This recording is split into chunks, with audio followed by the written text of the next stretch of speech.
Биткоин – это цифровые деньги для всех людей, даже для тех, у кого нет счета в банке. Любой может пользоваться этими деньгами, просто скачав бесплатное приложение криптокошелька у себя на телефоне. Например, мне нравится Гарда или Electrum или Blue Wallet. Укажу ссылки в описании к видео, и на них нет никаких рефералок, мое мнение нельзя купить. Биткоин позволяет отправлять деньги в любую точку мира и получать их откуда угодно, без банков, без посредников, без разрешений, без головной боли с этими обменными курсами. Они мне всегда казались каким-то выгадыванием на кофейной гуще. Когда мой доход на YouTube и Patreon сократили почти в 10 раз, мне пришлось идти работать в крупную компанию. Именно тогда я обратил внимание на биткоин лет 5 назад. Это логичный шаг, и вы бы сделали то же самое. Биткоин обходит коррумпированную систему и позволяет торговать напрямую между людьми. Это звучит просто, но по факту такого раньше у нас никогда не было. Всегда были только деньги контролируемые и искаженные. В биткоине нет особых условий для элит и отдельных правил для всех остальных. Одни и те же правила для всех,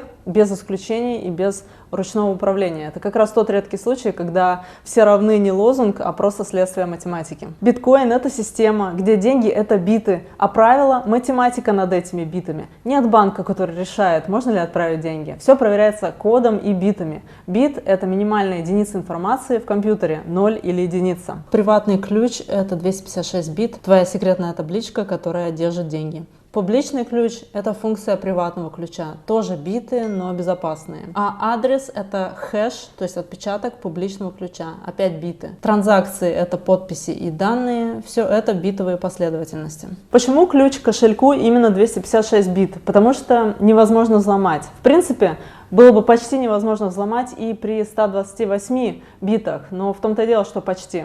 А если сделать большее количество битов, чем 256, то сложность возрастает намного, а пользы по безопасности мало. Именно из-за этого название биткоин буквально означает бит плюс коин, монета. Так что вы не можете быть против биткоина, если сейчас сидите за экраном. Буквально все, что вы видите и используете, существует благодаря тем же битам, которые делают возможным и биткоин. Вы смотрите видео, листаете сайты, печатаете тексты. Все это биты. Биткоин просто делает деньги такими же, чистыми битами, без банков, без посредников, без политики. Вы против него? Ну так вы против собственной реальности. Давайте приведу пример, как число перевести в биты. Создадим свой собственный мини-приватный ключ. Биты — это цифры в двоичной системе, и каждая позиция — это степень двойки. Например, число 13. Берем наибольшую степень двойки, которая уместится в 13, это 2 в третьей степени, 8, значит однерка. Затем по убывающей проверяем 2 во второй степени, 8 плюс 4, 12, тоже однерка. Далее 2 в первой степени, 12 плюс 2, это уже 14, не подойдет, значит 0. 2 в нулевой степени это 1, 12 плюс 1, 13, значит 1. Получился бинарный ключ 1101, 4 бита. Или возьмем число 63, наибольшая подходящая степень двойка в пятой степени 32, это 1, далее 2 в четвертой степени 16, 32 плюс 16 48, 1 значит, 2 в третьей степени 8, 48 плюс 8 56, 1, 2 во второй степени 4, результат 60, 1, 2 в первой степени результат 62, 1, 2 в нулевой степени результат 63, 1. У числа 63 6 битов, и неважно, биткоин это или что-то еще, это просто базовая информатика. Так работает двоичная система. А биткоин просто берет этот принцип и использует его для кодирования и защиты данных. Для наглядности сгенерирую 256-битовый приватный ключ, который идентичен по размеру с любым настоящим биткоин-кошельком. Так вот, именно эти 256 бита потом превращаются в 12 или 24 слова, просто человекочитаемую маску для длинного бинарного ключа. У биткоина есть свой словарь под названием BIP39, Bitcoin Improvement Proposal. По-русски было бы PUB, предложение получения биткоина 39, это просто номер предложения. В этом словаре 2048 слов. Когда у тебя есть, например, фраза из 24 слов, кошелек переводит каждое слово в свое 11-битное число, склеивает их в одну длинную бинарную последовательность и получает исходный 256-битный ключ. Это кодирование. Биты можно перевести в слова и слова обратно в биты, то есть ничего не сжимается. Это уже потом приватный ключ, то есть вот эти 12 или 24 слова, в основе которых лежит 256 бита, можно по эллиптической кривой перевести в публичный ключ, которым уже можно делиться. Нам не обязательно разбираться в этих эллиптических кривых. Суть в том, что переход от приватного ключа к публичному это снова чистая математика с предсказуемым результатом, который работает одинаково для всех. Затем из публичного ключа делают адрес с помощью хэширования. Данные пропускают через математическую функцию и получают короткий отрезок фиксированной длины. И при этом по этому отрезку, отпечатку, это есть хэш, нельзя восстановить исходные данные. Адрес — это просто удобная и безопасная обертка над публичным ключом, он показывает, куда отправлять биткоины. А транзакция — это запись движения биткоинов. То есть, когда кто-то отправляет монеты, то создается транзакция с суммой, отправителем и получателем. А блок — это набор транзакций, собранных вместе и защищенных хэшами. Каждый блок содержит хэши предыдущего блока, что создает цепочку и делает невозможной подмену данных. Если я сейчас переведу биткоин, эта моя транзакция попадет в следующий блок. То есть она будет замурована. Данные зафиксированы в математический блок, который защищен хэшами и сетью. Их практически невозможно подделать. А майнеры собирают все эти транзакции в блок и ищут правильный хэш, чтобы этот блок был признан частью цепочки, а транзакции признаны действительными.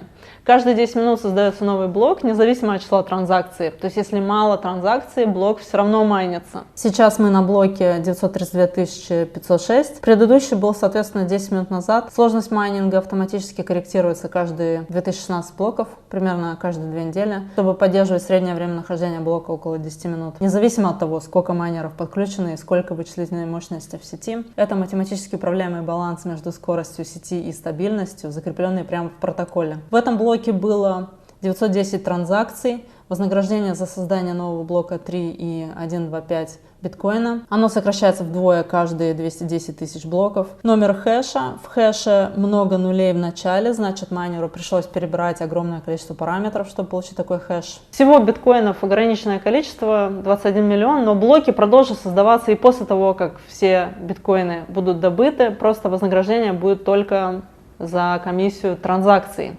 Блокчейн — это просто цепочка всех намайненных блоков. У биткоина здесь историческое преимущество первопроходца. Любая новая крипта, даже если у нее улучшенная технология, уже не сможет собрать такой уровень децентрализации и безопасности, поскольку люди и ресурсы уже сосредоточены на биткоине.